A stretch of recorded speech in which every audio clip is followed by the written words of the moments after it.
দিনের শেষ আলোটুকু তখনও পশ্চিম দিগন্তে মিলিয়ে যায়নি। রক্তিম আভা ছড়িয়ে পড়ছিল গ্রামের শেষ প্রান্তে অবস্থিত প্রাচীন কবরস্থানের উপর। আজ এই গ্রামেরই এক অত্যন্ত প্রভাবশালী ও বিত্তশালী ব্যক্তি হাজী কলিমুল্লাহ সাহেবকে দাফন করা হয়েছে। তার জীবন ছিল ক্ষমতার দাপট আর অঢেল সম্পদের প্রাচুর্যে ভরা, কিন্তু আজ তিনি নিথর, নিষ্পন্দ, সাদা কাফনে মোড়ানো তার দেহটি মাটির গভীরে শায়িত। কবর দেওয়ার পর সবাই যখন একে একে ফিরে যাচ্ছিল, তখন কলিমুল্লাহ সাহেবের বড় ছেলে আরমান, যার বয়স ৩০-এর কোঠায়, সে কিছুক্ষণ কবরের পাশে দাঁড়িয়ে রইল। তার চোখে জল, কিন্তু তার মনে এক অদ্ভুত শূন্যতা। বাবার প্রতি তার শ্রদ্ধা ছিল, কিন্তু বাবার অর্থ উপার্জনের অনৈতিক পথ এবং মানুষের প্রতি তার নির্দয় আচরণ আরমানকে সবসময় পীড়া দিত। সে ভাবছিল, এত সম্পদ, এত দাপট, এত প্রতিপত্তি, সবকিছু আজ এই মাটির নিচে বিলীন হয়ে গেল। এই বিশাল সাম্রাজ্যের মালিক আজ একাকী এই অন্ধকার কবরে। তার মনে প্রশ্ন জাগছিল, বাবার এই জীবনের কি কোনো অর্থ ছিল? এই প্রশ্ন তাকে ভেতর থেকে কুড়ে কুড়ে খাচ্ছিল। গ্রামের মানুষজনও ফিসফিস করছিল। কেউ বলছিল, হাজী সাহেব খুব ভালো মানুষ ছিলেন, অনেক দান খয়রাত করেছেন। আবার কেউ কেউ মুখ টিপে হাসছিল, কারণ তারা জানত তার সম্পদের উৎস কতটা কলুষিত ছিল। আরমান এসব কথা শুনছিল, কিন্তু কোনো প্রতিক্রিয়া দেখাচ্ছিল না। তার মন তখন অন্য জগতে বিচরণ করছিল। সে অনুভব করছিল, এই কবর শুধু একটি দেহের শেষ আশ্রয় নয়, এটি যেন এক নতুন যাত্রার সূচনা। ধীরে ধীরে সন্ধ্যা গভীর হল। কবরস্থানের নিস্তব্ধতা যেন আরও গাঢ় হয়ে উঠল। পাখিদের কিচিরমিচির শব্দ থেমে গেল। ঝিঝি পোকার একটানা ডাক ছাড়া আর কোনো শব্দ নেই। আরমান তখনও কবরের পাশে বসে আছে। তার চোখে ঘুম নেই, তার মন অস্থির, এক অজানা আশঙ্কায় সে কাঁপছে। কবরের ভেতরে কলিমুল্লাহ সাহেব তখনও গভীর ঘুমে আচ্ছন্ন। তার মনে হচ্ছিল তিনি হয়তো কোনো এক দীর্ঘ স্বপ্ন দেখছেন, কিন্তু যখন তিনি চোখ খোলার চেষ্টা করলেন, দেখলেন চারপাশ ঘুটঘুটে অন্ধকার। হাত পা নাড়াতে চাইলেন, কিন্তু পারলেন না। শরীরটা যেন শক্ত হয়ে আছে, কোনো এক অদৃশ্য বাঁধনে তিনি আবদ্ধ। তার শ্বাস নিতে কষ্ট হচ্ছিল, যেন বুকের উপর বিশাল এক পাথর চেপে আছে। তিনি বুঝতে পারছিলেন না কি ঘটছে।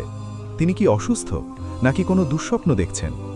হঠাৎ তার কানে এক মৃদু শব্দ ভেসে এলো, যেন মাটি ফুঁড়ে কোনো কথা বলছে।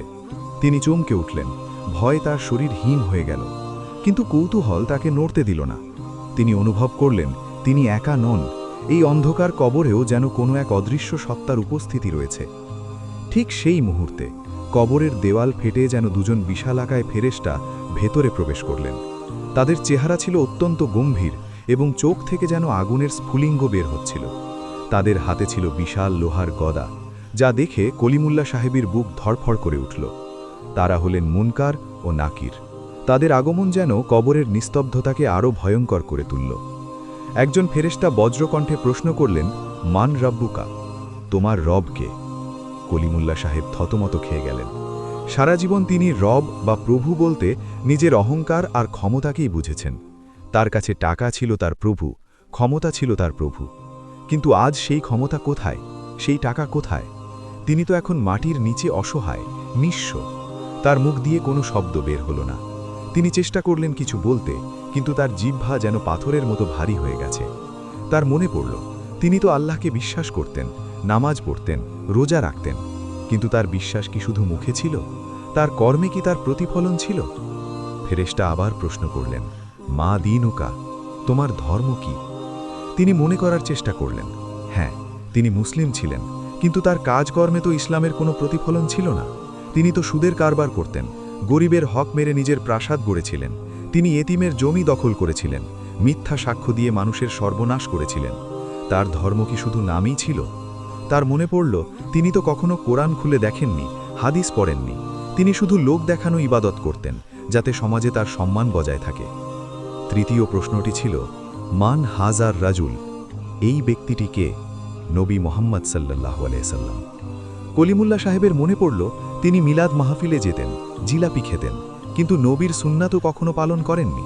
তার জাবান আটকে গেল। তিনি জানতেন না কি উত্তর দেবেন। তার সারা জীবনের কর্মকাণ্ড তার চোখের সামনে ভেসে উঠল। তিনি দেখলেন কিভাবে তিনি এতিমের জমি দখল করেছিলেন, কিভাবে মিথ্যা বলে ব্যবসায় লাভ করেছিলেন। প্রতিটি ছোট বড় কাজ তার সামনে জীবন্ত হয়ে উঠল।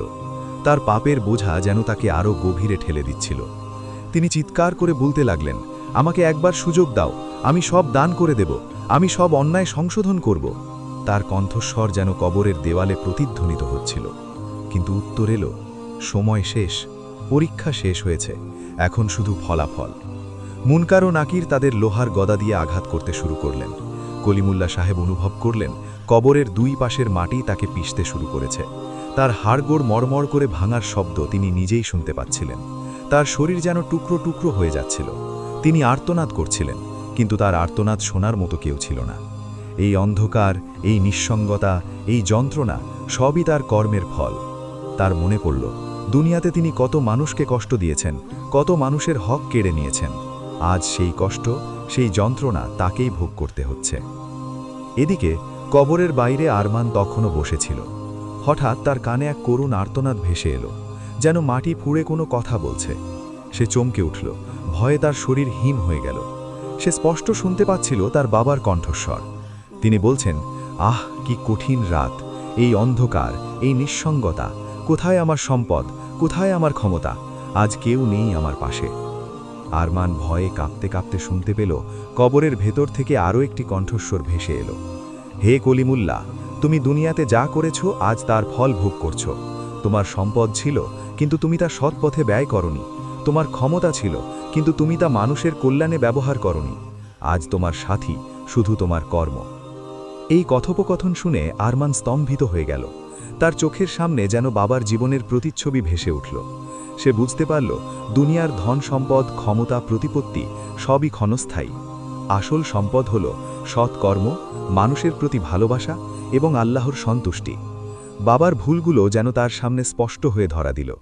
সে অনুভব করল এই রাত শুধু তার বাবার জন্য নয়, তার নিজের জন্যও এক সতর্ক বার্তা। ভোর হতে শুরু করেছে। পূর্ব দিগন্তে আলোর রেখা দেখা যাচ্ছে।